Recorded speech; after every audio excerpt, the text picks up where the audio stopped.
Today on Toy Shiz, it's the last piece of the horse. Let's talk toys. Welcome back, everyone. Toy Shiz here, and I am back yet again to give you guys another fresh look. And today we are totally checking out the brand new McFarlane Toys' DC Multiverse. This is their Dark Knight Returns Collect to Build Horse Wave, and I finally came across Robin. This is the artist proof Robin. I was like, fine. Yeah, I really want to build the horse. I want the horse for the Batman, to be honest with you. And, I was like, well, I don't have an artist proof. I guess you're watching the video. You get the idea. So we'll look at the Robin. We'll see the articulation at least, not so much the paint. But in either case, sit back, relax, grab yourself a nice hot cup of coffee. This is a look at the brand new McFarlane Toys DC Multiverse, the Batman, the Dark Knight Returns, Carrie Kelley, Robin.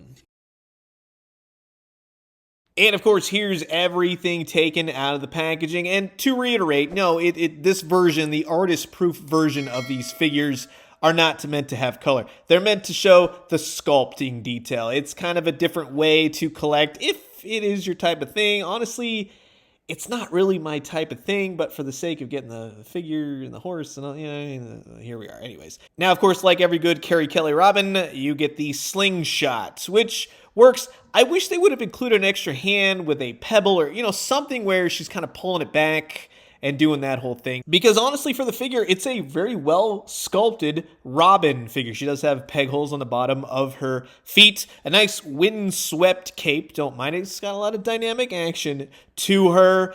I wish, again, we could talk about the coloring and the greens and the reds and everything else, but I like what they did with this Robin. In comparison, which I'll show you with my Mattel Robin, I like the crystal clear glasses. I like that they did that. You got the big R, that's evocative of the Frank Miller artwork. You do get a really nice articulated head. You get all kinds of poses looking left, right, up, and down. The arms have butterfly joints. They'll go all the way up. They'll go all the way down. She does have some double jointed elbows, which I can imagine how it's going to look with the flesh color, right? So it's cool, I guess, in this sense, but the ball-jointed wrists, they're okay. They're not the most attractive. I would say, if anything, it's very flimsy plastic in the limbs. We'll just say that. She doesn't have anything as far as abs, but she will spin at the waist. She will kick off to the sides, get some articulation out of that. Nothing at the thigh. Double jointed knees, which do work. That's good to see. The feet, again, much like the Batman, you have to twist the ball. I don't like the ball jointed feet on these, especially on this Robin too, and she does have toe articulation. So the articulation is okay for what it is. It's not fantastic. It's a little rubbery. I do like that the slingshot, because she has trigger fingers, right? It works in this sense. You got it. It works. That's all I'm going to say. It looks like she's pulling back the rubber band to fire something out. So it works for me. That definitely is cool. But the star of the show is, of course, the horse. The horse, of course, right? This horse is pretty dang cool. I'll tell you all day. It's a totally different thing. At least it's not build a wings, right? We'll just say it's build a horse in that sense. And the horse is nicely detailed. I can tell you right off the bat, yeah, it looks like a horse. I think they've got some good horse technology happening here. The saddle, the stirrup, everything you want to say, all the horse gear. We're just going to say that because all you horse people are probably going to be like, it's called this. You can disconnect the harness if you want. If you want to go that route, you can take it all off. One thing I'm going to tell you on this really cool saddle, when you're putting the horse together, don't put the head on before you put the saddle on, okay? Because you got to be able to slip it on and everything else. Once the legs are in, it's pretty solid in there. I don't think they're going to be coming out. But I like the belt buckles are all painted. The stirrups are painted. It gets kind of gappy on the horse, of course. That joke's going to be used to death, right? He does have an articulated tail, which is actually pretty cool. The tail is very heavy. It's very weighted. And if you want to put the horse on the back legs, the huge back legs, right? You'll see why. It's weighted as much as it is. It works with you.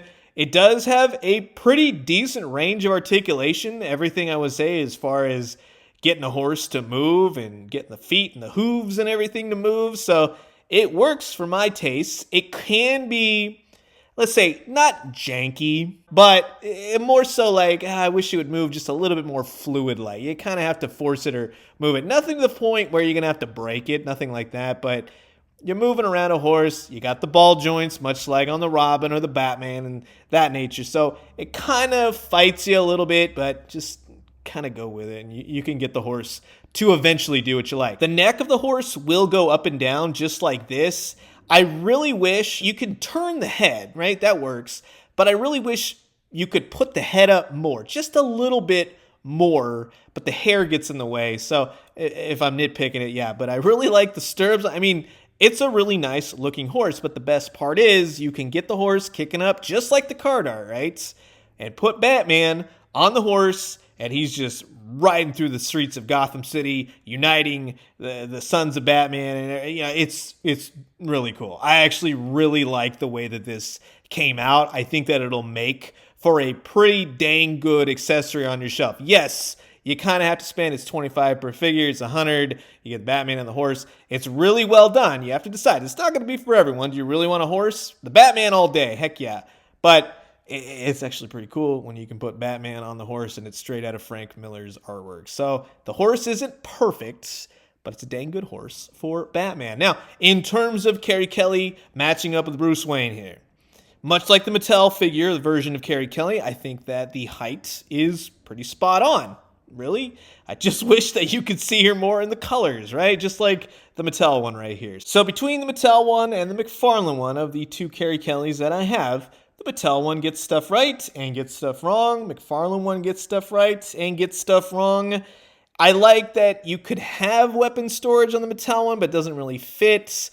But holding it didn't really work either, so you kind of see the differences between the two. A lot more articulation on McFarlane. They're basically like a 50-50 kind of thing. Good things, bad things, but overall, I think you'll be happy with the sculpt work and the articulation for the most part for this new McFarlane Carrie Kelley. In terms of her matching up with the Joker and Superman, sure, that works. I mean, as long as she's shorter, which she is, yeah, I definitely think that that's cool. To compare a horse in my collection that I use a lot, especially with the Gunslinger Spawn, this previous Spawn horse from the Dark Ages line is more of a sculpture. It has very little articulation, where now you have a fully articulated horse. And it kind of remains to be seen still. It looks like the Witcher line from McFarlane will get this horse or a version of this horse. So if you don't want to build this horse, you have the potential to go that route. I doubt they're going to put a Batman symbol on the Witcher's version, but it's up to you. It's just something to think about, but nothing really that they've touted a whole lot of information just yet. And if you're wondering, like I was wondering, you can put the Gunslinger Spawn on this horse.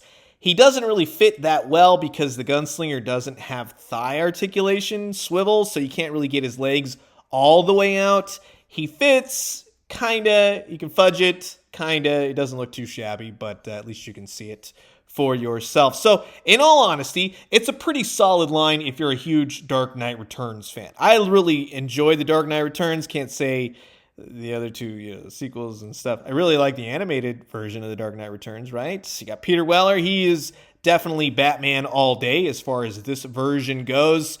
Batman is the best figure out of this. I highly, highly recommend him. He is awesome all the way. Joker, kind of sort of take it or leave it. I don't mind the figure. I look at it more in terms of how does he look for the artwork. I think he's incredibly off in the face. And that's why I kind of like the Mattel version, at least the head sculpt on him better. And then you have Superman, which I do like. I know a lot of people don't really care for the side eye. In most cases, I don't. I like the way he looks. It just works for me. So that's all I got for you. And in terms of the Robin, I'm going to have to get the colored version at some point. The reds and the greens got to stand out. It's not a bad thing to have an artist-proof version, but I think that, let's say, in terms of getting a Swamp Thing figure, you really want the green Swamp Thing, and then an artist-proof shows up instead. That's a bummer. So it's a bummer. It's cool. It's going to be totally preference-wise, but at least you're getting a really well-sculpted Carrie Kelley. But the horse, of course, yeah, he's definitely a cool figure, and he goes so well with the Batman. So they definitely need each other at this point. And, you have the whole situation, the whole Dark Knight Returns ensemble going on. It definitely makes me want more. I want to see More Sons of Batman. I want to see characters they've not really done in The Dark Knight Returns. I want a new mutant leader. I think that'd be cool. A 2-pack mutant leader versus a muddied up Batman. I think that would be awesome. Get like a little mud pit kind of thing. Do Two-Face. Please do a Green Arrow. Do Jim Gordon. Sure, if they want to do the sequel series characters too. I don't mind. I mean, I like Frank Miller's artwork, so if it translates well to a good action figure, I wouldn't mind that. But in all honesty, I think you'll be really happy with the horse and Batman, depending on if you buy the parts separate or if you buy the horse, in that sense. But you're going to get a good collection of figures. But I am curious to know what you guys think about this new wave. Is it for you? Will you be grabbing? Comment below. Let me know. Let's talk everything The Dark Knight Returns. And I'm going to leave you guys with that. As always, drink some great coffee, eat some great food, but most importantly, remember, artist proof. You just tell me what you think down below as far as artist proofs go. And when you do, let me know what you found. I'll talk to you guys soon. Adios.